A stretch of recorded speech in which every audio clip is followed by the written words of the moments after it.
Dans cette vidéo spéciale Halloween, je vais vous raconter quelque chose qui s'est produit d'assez inexplicable, en tout cas pour ma part, il y a de ça quelques semaines en arrière. Vous allez voir qu'il y a de quoi se poser quelques questions. Et si vous ne croyez pas au mauvais œil, comme c'est un peu mon cas, enfin disons, c'est pas que j'y crois ou que j'y crois pas, c'est que la question je me la pose plus.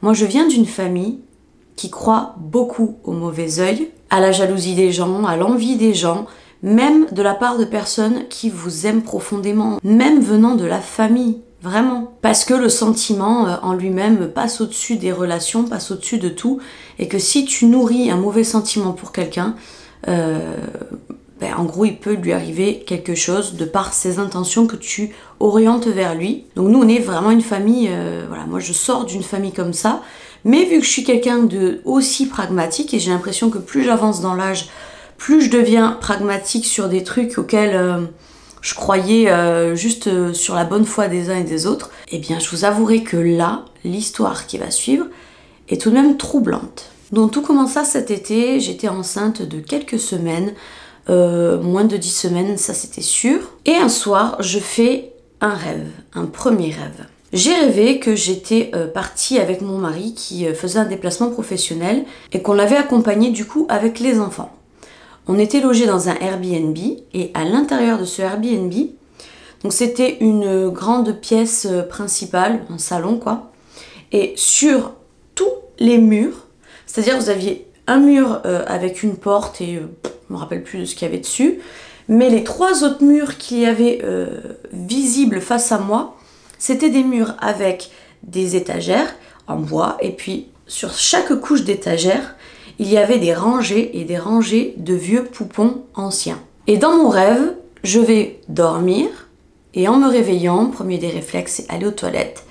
Je m'essuie avec un papier toilette. Et là, je vois que je saigne. Un sang très rouge, un sang très vif. Je me dis, il y a une fausse couche. Et d'un seul coup, j'ai comme un instinct qui me dit, c'est de la sorcellerie. Donc je retourne dans le salon, et là dans le salon, je me mets à crier.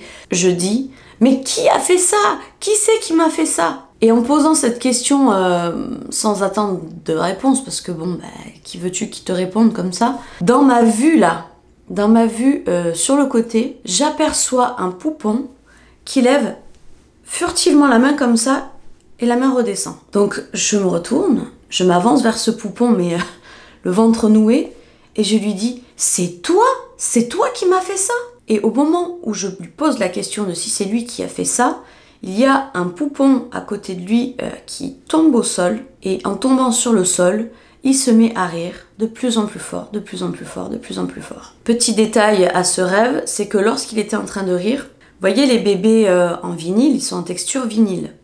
Quand vous appuyez très fort sur leur tête et que vous relâchez, la tête reste creuse et après, bam, elle se regonfle de par elle-même. Bien, quand le poupon était en train de rire, sa tête, quand il faisait, en gros, qu'il reprenait sa respiration, la tête s'enfonçait sous vide. Et ensuite, quand ça rigolait, la tête se remettait en place. Et ça faisait que ce mouvement-là, un mouvement de respiration sur le bébé. Et je me suis donc réveillée comme ça. J'étais vachement atteinte par ce cauchemar parce que il avait une résonance inhabituelle. C'était pas un cauchemar comme j'ai l'habitude d'en faire. C'était vraiment un cauchemar qui, au réveil, m'a laissé perplexe. Je l'ai tout de suite raconté à mon mari parce que j'ai trouvé ça hyper bizarre en fait comme rêve. Et voilà, encore une fois, je suis très pragmatique, mais j'aime bien me laisser une petite part de doute en me disant qu'est-ce que ça voudrait bien vouloir dire. Et environ une semaine plus tard, du coup, on avait fêté l'anniversaire de mon mari. On avait passé une excellente soirée, on avait mangé dans un très bon restaurant, on s'était pas disputé, tout allait vraiment pour le mieux.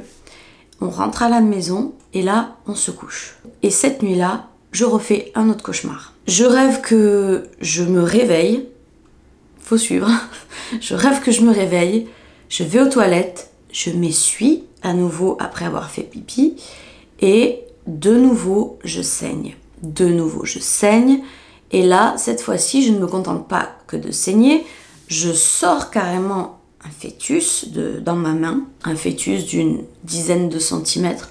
Donc le bébé que je portais à ce moment-là ne les faisait pas, hein. Les 10 centimètres étaient bien plus petits que ça, mais dans le rêve en tout cas il faisait 10 centimètres.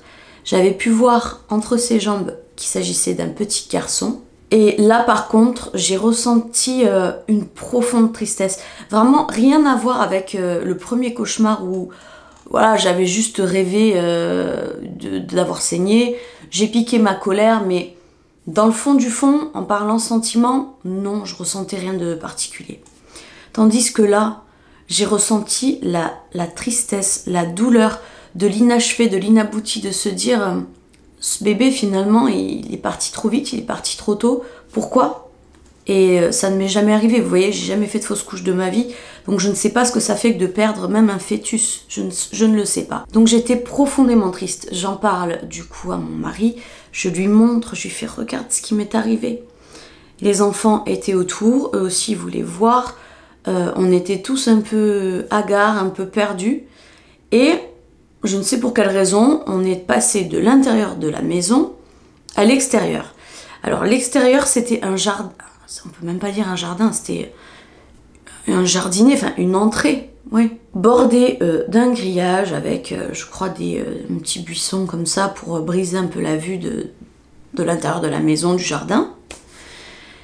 Et je vois une silhouette derrière le grillage en fait, voilà, d'immobile et qui me regarde, qui assiste à cette scène de me voir moi désespérée avec mon fœtus dans la main, avec mon mari à côté, mes enfants tristes aussi, on était tous malheureux, et il y avait une personne qui se tenait donc à l'extérieur, enfin à distance, mais suffisamment près pour pouvoir assister au spectacle. Et je me réveille. Et je me réveille comme ça, je me dis, t'en fais des cauchemars toi en ce moment, c'est... Mais ce coup-ci, je me suis réveillée seule. Je suis restée dans le lit pendant une bonne demi-heure à traîner sur mon téléphone, comme il peut m'arriver de faire le mercredi ou le week-end. Et je décide de me lever pour aller aux toilettes, faire le pipi du matin. Et c'est là que je m'essuie et que je vois du sang sur mon papier toilette. Voilà. Je peux vous garantir que quand j'ai vu ça, en fait, j'ai paniqué. Je me suis même demandé, vous savez, à un moment donné, j'ai redressé la tête. Je me suis interrogée à moi-même pour savoir si je n'étais pas encore dans mon cauchemar. Pourquoi une coïncidence pareille? Alors après, en rationalisant, c'est vrai que le spotting, effectivement, c'est quelque chose qui peut arriver, surtout à ce stade de grossesse. Bon, en général, on a du spotting à ce qu'on dit au moment de l'implantation. Moi, le mien, il était déjà implanté depuis un moment déjà, mais ma foi, on ne sait jamais. Mais c'est vrai que c'est ça qui m'a surpris, c'est de me dire, je ne suis pas sujette à ça. J'ai jamais été sujette au spotting, ça ne m'est jamais arrivé. Je n'ai jamais été sujette non plus aux fausses couches, ça ne m'est jamais arrivé. Donc évidemment, dès que je vois du sang sur mon papier toilette, c'est-à-dire je m'essuie une première fois, je vois du sang, je lâche le papier toilette, j'en reprends, je me re-essuie en essayant d'aller un peu plus profond pour être bien sûr que ça vienne de là, que ça vienne pas de derrière ou d'ailleurs, voilà. Non, ça venait bien de l'intérieur de mon vagin. Donc j'ai compris que je saignais, sauf que moi, ça a été panique à bord immédiate en fait. Ça a été panique à bord immédiate parce que je me suis dit mais là oui, je suis en train de faire une fausse couche, voilà, je perds mon bébé. Mes rêves me l'avaient dit, j'ai jamais saigné auparavant, pourquoi ça aurait été autre chose en fait? Donc ni une ni deux, je me suis mise à pleurer parce que là j'ai vraiment ressenti, en fait c'était la douleur du rêve qui se prolongeait dans la vraie vie. Et du coup, ni une ni deux, comme dit, je prends un minimum d'affaires et je pars. Ah, Michael! Et je pars du coup aux urgences. Donc aux urgences, on vérifie que tout va bien, on vérifie que je n'ai pas de problème particulier, que le bébé va bien aussi. Donc première des choses qu'on fait, c'est qu'on le regarde à lui. On me dit, madame, en tout cas, vous ne semblez pas faire de fausse couche imminente. Pour aujourd'hui, le risque, il est nul. Hein. Et ensuite, elle décide de me faire un examen par voie basse. Donc elle me fait l'examen par voix basse. Elle me met un spéculum, elle écarte, elle regarde et elle dit « Ah oui, je vois bien je vois qu'il y a du sang. » Elle a essayé d'en trouver l'origine, elle n'a rien vu. À un moment donné, elle m'a parlé d'un ectropion, d'un léger ectropion que j'aurais, mais elle disait qu'il n'était pas que c'est pas lui finalement qui est à l'origine du saignement. Et en ayant regardé tout autour des parois, en essayant de comprendre et de deviner d'où pouvait venir ce sang, elle m'a dit « Je suis pas capable de vous dire d'où ça saigne, mais effectivement je vois que ça a saigné. » Et j'ai pu repartir chez moi. Et alors dès que je suis repartie chez moi, je suis allée récupérer mes enfants que j'avais laissés chez ma grand-mère.